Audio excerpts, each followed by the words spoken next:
Hello बच्चों, तो हम आ गए अपने नेक्स्ट वीडियो के अंदर basic expression in spoken English. Okay, तो इसके अंदर मैं करा रहा था आप लोगों को एक्सप्रेशंस, तो मैं वन बाय वन जो एक्सप्रेशंस है उनको आपको अपनी वीडियोस के अंदर बता रहा हूँ। तो हम आ गए हैं अपने नेक्स्ट एक्सप्रेशन के अंदर, जो कि क्या है, पोलाइट डिसएग्रीमेंट। क्या है?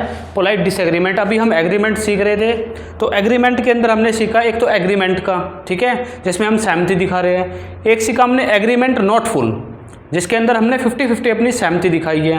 क्लियर है? जिसको मैंने बोला था अर्थ सहमति, अपनी पिछली वीडियो में अर्थ सहमति किया था, पोलाइट डिसएग्रीमेंट नॉट फुल। तो अब आ गया है पोलाइट डिसएग्रीमेंट, ठीक है ना।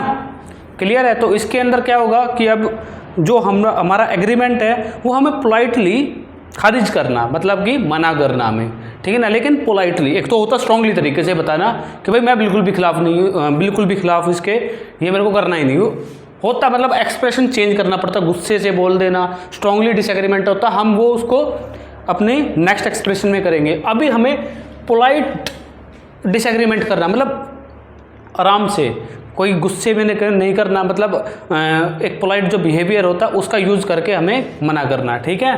तो किस तरीके से हम मना कर सकते हैं? अगर हम किसी की बात से सहमत नहीं हैं बिल्कुल भी, और पोलाइटली मना करना है, तो हम यूज़ करेंगे, सबसे पहले बोलेंगे उसको आई एम सॉरी, या मैनरिज्म को शो करेगा हमारे, और उसको एकदम से बोलेंगे आई कांट एग्री, मैं सहमत नहीं हो सकता इस बात से, बिल्कुल भी नहीं, ठीक है।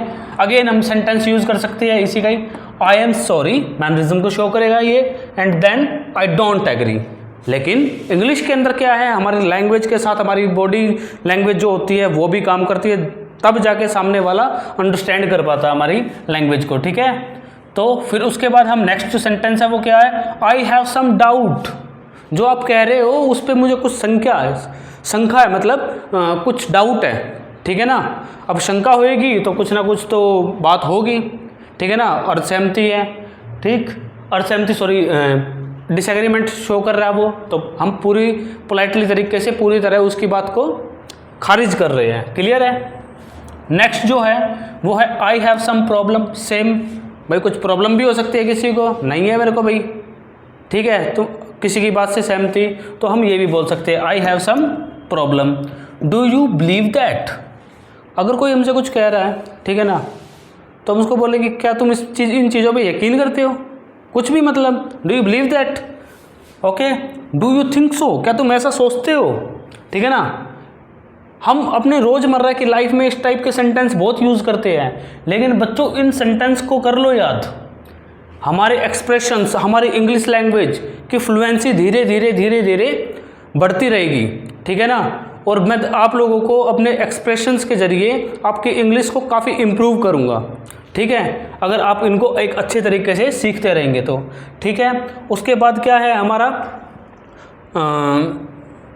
डू यू थिंक सो, क्या तुम यही सोचते हो? आई डोंट थिंक सो, मैं ये नहीं सोचता।